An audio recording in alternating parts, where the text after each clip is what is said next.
Bonjour à toutes et à tous et bienvenue, salutations. Je m'appelle Gabriel Bienda, pour celles et ceux qui me découvrent pour la toute première fois. Je suis SPIA et ingénieur en informatique. Aujourd'hui, j'aimerais en parler d'un sujet qui n'est pas évoqué, évidemment, même pas les médias. Et donc, c'est la raison pour laquelle j'ai décidé de prendre la parole quand même aujourd'hui pour vous apporter mon regard là-dessus. Il s'agit de, et bien sûr, donc de l'IA, pour celles et ceux qui me découvrent pour la toute première fois. Mon métier se base autour des technologies et particulièrement autour de l'IA aujourd'hui, à l'heure actuelle. Et j'aime bien explorer les cadres de pensée qui ne sont pas mis en valeur lorsqu'il s'agit de parler de l'intelligence artificielle parce que, évidemment, la grande masse n'en a pas connaissance de ce qui se trame au niveau des grandes entreprises, au niveau des sociétés qui créent ces modèles propriétaires, type OpenAI, Anthropic et tout le reste. Il s'agit aujourd'hui d'un sujet du contrôle, alors de ce qui est communément appelé, évidemment, du contrôle de la technologie. Qui contrôle quel système, par quoi, comment et à quel but. Et aujourd'hui, pour l'heure, pour l'IA, on ne pose pas assez ce genre de questions. Si vous regardez, vous faites un vrai constat autour de l'IA, vous allez voir qu'on parle typiquement quand il s'agit de la question de l'intelligence artificielle, c'est toujours axé sur le fait que est-ce que l'IA va remplacer notre travail, va-t-elle nous remplacer en entreprise, bref, est-ce que l'IA va prendre notre job en société. Toujours dans une forme évidemment de crainte, de peur, et donc de placer comme ça derrière l'IA comme étant un étendard de ce qui viendrait récupérer notre travail, notre gain, parce qu'au final, qui dit travail donc dit gain, dit perte de travail, et par conséquent, ça crée plutôt un climat anxiogène, d'anxiété par exemple, au niveau des esprits les plus faibles. Mais je dirais même qu'il y a une forme d'effet contraire qui est voulu parce qu'en parlant comme ça de cet angle-là, on accentue évidemment le fait que il faille déployer de manière massive, encore d'autant plus, des outils d'intelligence artificielle. Donc là où auparavant, où certaines personnes auraient pu dire non, je ne veux pas de cet outil-là, je ne veux pas d'une machine qui essaye de penser à ma place, d'accord. En parlant comme ça de l'IA dans une forme de crainte, on accentue plutôt dans un effet contraire l'adoption de l'IA au sein de la société. Mais c'est encore beaucoup plus profond par rapport à ce que j'aimerais évoquer ici dans cette vidéo. J'aimerais évoquer quoi? J'aimerais évoquer que, alors, bien sûr, on le sait très bien, l'avènement des technologies est toujours quelque chose qui vient du militaire, voilà, des instances gouvernementales qui ont déjà étudié la chose avant de pouvoir déployer cela au sein de la masse de la société, en passant par les entreprises privées et puis d'un point de vue commercial. Internet n'en a pas échappé à cela et toutes les autres technologies. Aujourd'hui, avec l'IA, je pense qu'on arrive à un palier, à une situation encore beaucoup plus profonde qui est le contrôle de la pensée, le contrôle de la société, de manière insidieuse et de manière plus profonde. Pourquoi? Voyez-vous que déjà avec Google, avec des moteurs de recherche, bien sûr que des pages étaient déjà indexées, vos recherches dans votre navigateur, de plus en plus, on vous demandait de valider, on va dire des conditions de confidentialité pardon, des règles, etc., de ce genre, de valider des cookies et tout le reste. Donc, euh, ce qui était mis derrière, c'était le fait de vous dire, on vous offre une expérience utilisateur agréable pour que vous puissiez utiliser ces outils. Même si derrière, vous étiez suivi comme ça au cours de vos recherches. Mais disons que malgré des enregistrements de votre historique, vous aviez encore plus ou moins une certaine forme de liberté de poser un certain nombre de questions à peu près qui sortaient, on va dire, de la pensée conventionnelle. D'accord. Aujourd'hui, maintenant, avec les IA, avec les LLM, dans leur forme particulièrement, donc, style ChatGPT, Claude et tout le reste, on entre encore d'autant plus à une forme de contrôle total, je dirais, de la pensée et donc de la recherche libre. Pourquoi? Parce qu'aujourd'hui, déjà, à la base, quand on conçoit ces outils, on fait un choix assumé, donc que ce soit au niveau d'OpenAI, au niveau d'Anthropic, au niveau de Google et tout le reste, et même d'un choix d'un point de vue personnel. Quand on conçoit ces IA-là, on fait un choix délibéré de ne pas prendre en compte un certain nombre des questions qui potentiellement pourraient faire l'objet d'un questionnement de la part d'un utilisateur.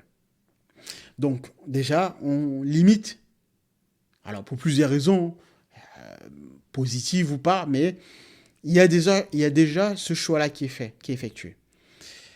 En plus de ça, lorsque ces outils sont déployés, il y a encore un contrôle supplémentaire qui est effectué. Puisque vous avez maintenant, cette fois-ci, votre session, vous utilisez ChatGPT, donc vous avez un compte qui vous est attribué, vous avez des tokens qui vous sont liés, donc liés, attachés à votre profil.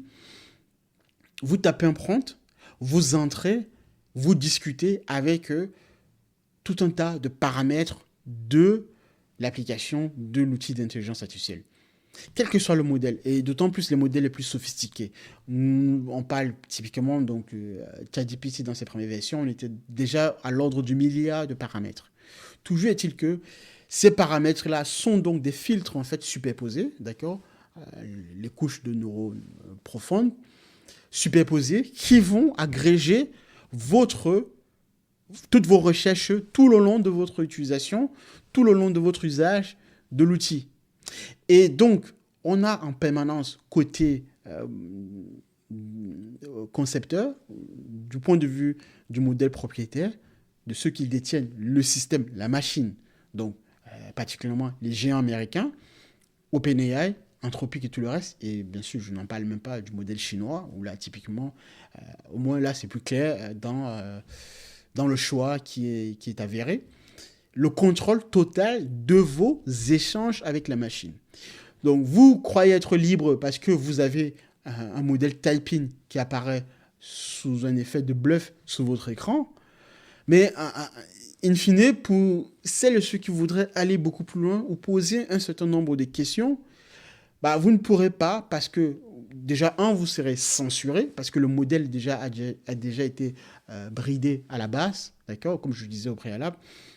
Le choix délibéré a déjà été fait de ne pas inclure la capacité du modèle à répondre à un certain nombre de questions, de pas l'entraînement poussé qui a été effectué, de pas les règles de gestion, de pas la manière dont la fonction d'optimisation, la fonction de PET, en fait, quand vous utilisez une IA, la réponse que vous avez en sortie, ce que l'on appelle le phénomène d'hallucination, c'est parce que il y a un gros écart entre les cas de prédiction, entre ce que la machine vous a répondu et ce que la machine aurait dû répondre.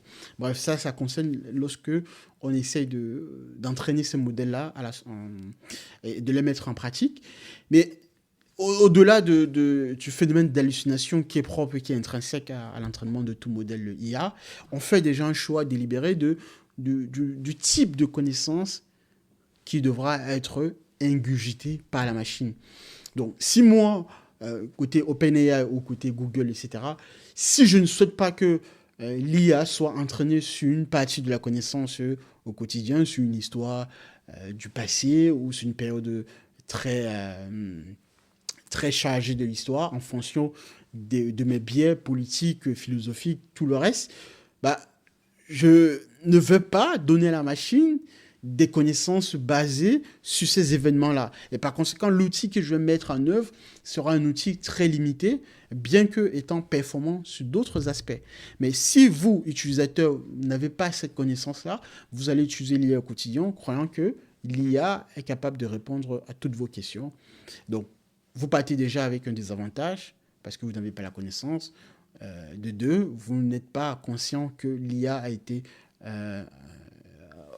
uniquement orienté dans un aspect bien précis par des choix. Le problème, c'est que quand on entre dans des choix politiques, dans des choix idéologiques, ça devient dangereux. Et aujourd'hui, je peux vous garantir que Et ça, c'est le côté sombre de l'IA qu'on ne met pas en valeur. Le gouvernement américain, je peux vous garantir que vous utilisez toutes ces solutions, donc, que ce soit OpenAI, Google, Anthropic et tout le reste, le gouvernement américain a la main mise là-dessus, sur ces outils-là. Bon, sans doute certains me diraient que je ne vous apprends rien, mais je préfère quand même répéter cela. Donc, quoi qu'il en soit, tout ce que vous tapez sous ces outils-là, il y a un contrôle total du gouvernement américain, in fine, de ce que les utilisateurs entrent dans ces outils appelés IA intelligents. Alors, d'un point de vue, ça se discute en fonction des idéologies, comme je le disais, en fonction des points de vue de chacun. Mais sachez au moins que c'est un fait là-dessus. Parce que, bon, je ne vais pas répéter des exemples ici qui ont déjà été donnés dans la presse, d'accord ? Il y a des personnes aux États-Unis qui ont déjà été arrêtées parce que ces personnes ont posé des questions qui dérangeaient, voilà, tout simplement. Donc, au-delà de ce que je viens de vous dire, il y a un profond sens là derrière, c'est parce que si vous souhaitez faire de la recherche, pour certains qui voudraient aller dans certains domaines, qui dit recherche, dit donc parfois sortir du cadre conventionnel. Parce que si on reste dans le cadre conventionnel, on ne va jamais évoluer. On ne va jamais questionner ce qui a déjà été fait. Et donc, pour questionner ce qui a déjà été fait, il faut donc, en tant que chercheur, en tant qu'ingénieur, en tant que personne qui se pose de bonnes questions, que vous alliez au-delà de ce qui a déjà été fait. Et souvent, aller au-delà de ce qui a déjà été fait demande donc de poser des questions qui gênent, qui dérangent et qui ne sont pas parfois admises d'un point de vue conventionnel, d'un point de vue politiquement correct. Et c'est là où le bas blesse, parce que si vous utilisez ces outils-là et si vous vous reposez entièrement sur ces outils-là pour effectuer vos recherches au quotidien, vous allez avoir donc soit des réponses déjà toutes faites, des réponses qui n'apportent rien de plus que ce qui aurait dû être réellement soit, ou bien vous allez avoir des réponses censurés, tout simplement, qui vont vous donner l'impression de faire avancer votre travail de recherche, alors que c'est tout le contraire. Donc, sachez que l'IA que vous utilisez, quels que soient les modèles que vous utilisez là, les modèles payants auxquels vous accédez par un abonnement, par le cloud, c'est parce que, bien que sous certains aspects de la connaissance, vous pouvez avoir des réponses riches et variées, mais sachez que quand vous essayez d'aller beaucoup plus loin, vous êtes censuré de facto. Ayez conscience de cela. La solution, ou l'une des solutions à cela, il y a des pistes évidemment, ça a toujours été comme l'Internet, il y a donc la partie visible et la partie obscure, mais toujours plus ou moins. Si vous voulez vraiment avoir une IA libre, plus ou moins beaucoup plus libre par rapport à ce qui est proposé par les modèles propriétaires, ChatGPT, Claude et tout le reste, il faut donc que vous entraîniez votre propre modèle IA. Et donc de stocker votre propre modèle sur votre device, sur votre matériel informatique. Mais cela demande évidemment, encore pour l'heure, beaucoup de ressources d'un point de vue connaissance et également d'un point de vue financier. Mais c'est vraiment l'une des seules solutions par lesquelles vous aurez quand même un modèle assez non restreint par rapport à ce qui est proposé aujourd'hui par les modèles de type Claude, ChatGPT et tout le reste. Voilà on va dire, un des aspects qui n'est pas mis en œuvre, enfin plutôt bien présenté dans les médias, parce que cela, évidemment, on n'est pas justement dans les médias. En fait, il faut comprendre ce qui se passe. Il y a le monde de technologie, il y a le monde, au-dessus, il y a le monde de politique, évidemment, qui décide de ce que l'on va utiliser comme outil, de comment l'économie également va s'orienter. Vous voyez bien la bulle autour de l'intelligence artificielle. Aujourd'hui, par exemple, il est de bon ton de mettre de l'IA un peu partout, parce que ça fait vendre. Donc, il y a comme ça une bulle qui se crée autour de l'IA. Et donc, il y a aussi les médias, évidemment, qui vendent la technologie pour que on puisse orienter de plus en plus la société dans cette forme de reset, quelque part. D'accord ?